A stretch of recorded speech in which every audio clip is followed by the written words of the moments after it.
All right, let's talk about an invader that causes billions, yeah, billions in property damage every single year. And it's probably not what you're thinking. It's water. And I'm not just talking about some huge hurricane. I'm talking about the pipes right inside your walls, the appliances you use every day. So today, we're going to uncover the real story of what happens when water gets loose and why, believe me, every single second counts.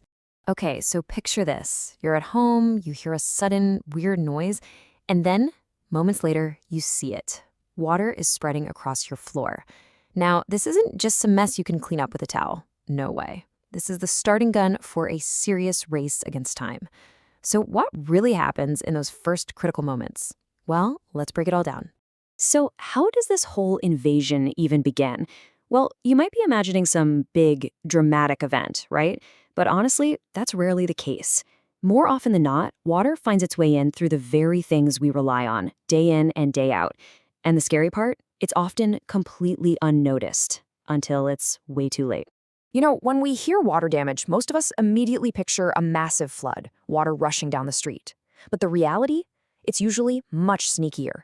It's the sump pump that just stops working in the basement. It's the washing machine hose that finally gives out. Or, and this is a big one, it's that slow, hidden leak behind a wall that can cause just as much, if not more, devastation over time. Okay, to really see how all these risks play out in the real world, let's zoom in on one specific place. Lancaster, Pennsylvania. Now, you might be wondering why Lancaster? Well, because here, the local climate, the actual ground homes are built on, and even the way they're constructed, it all comes together to create a kind of perfect storm for potential water problems. So think about the weather in a place like Lancaster. It's not just that it gets cold in the winter. It's the constant back and forth, the freeze-thaw cycle. See, when water gets into these tiny little cracks and then freezes, it expands with this incredible force. It's like a tiny little jackhammer. And when that happens over and over, that pressure can literally split pipes wide open or even fracture a home's foundation. It's a relentless attack. And get this, the threat isn't just coming from the cold. It's also coming from the ground itself. Turns out, Lancaster County has this really clay-heavy soil. And when that clay gets soaked with rain, it swells up, it expands, and it puts this immense, crushing pressure on basement walls.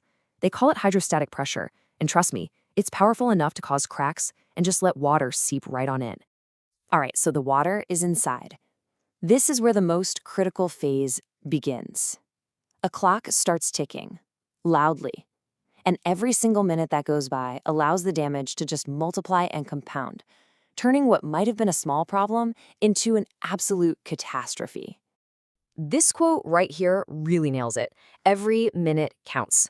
It perfectly captures the emergency. This is not a let's wait and see kind of situation. Seriously, the decision to act right now versus waiting even just a day, well, that can be the difference between a pretty manageable repair and a total catastrophic loss. And this chain reaction, it is terrifyingly fast. I mean, within minutes, things like carpets and baseboards are just completely saturated. Then within just a few hours, your drywall, which is basically just a giant paper-covered sponge, starts to swell up and break down. But here's the real deadline, the one you absolutely cannot miss: 48 hours. Because after 2 days in a damp spot, all those dormant mold spores that are literally everywhere, they get the signal. They wake up and start to grow. And that's a whole new problem. So, with that clock ticking away, how on earth do you fight back? Well, this is where the pros come in. They don't panic. They have a plan, a rapid, methodical process designed to stop that destructive chain reaction dead in its tracks. And their number one weapon? It's speed, pure and simple. That's why you'll see professional services promising to be on site within 60 minutes. 60!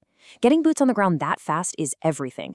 It's what allows them to stop that clock before you hit that dreaded 48-hour window where mold and rot really take hold. So what's the game plan? Well, it breaks down into 3 pretty clear phases. Step 1, emergency extraction. You gotta get all that standing water out fast. Step 2, structural drying. This is where they dry out everything the water touched, especially the hidden moisture inside walls and underfloors. And finally, step 3, full reconstruction. That's rebuilding and replacing anything that couldn't be saved. It's literally the roadmap from total disaster back to normal. Okay, let's talk about that second step, drying, because honestly, it's probably the most misunderstood part of this whole thing. This is not about just pointing a few fans at a wet spot and calling it a day. No, this is about the precise science of pulling hidden moisture out of the very bones of your home. And to get it, it really helps to understand this key distinction: mitigation versus restoration. Think of it like this.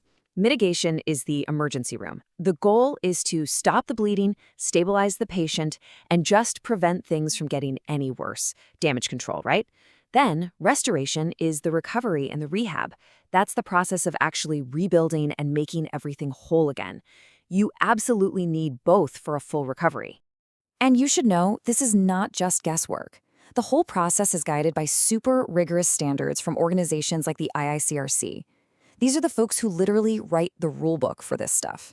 This is your guarantee that when they say it's dry, it's not just a feeling. It's a scientifically verified state, measured precisely to make sure hidden mold doesn't come back to haunt you months down the road.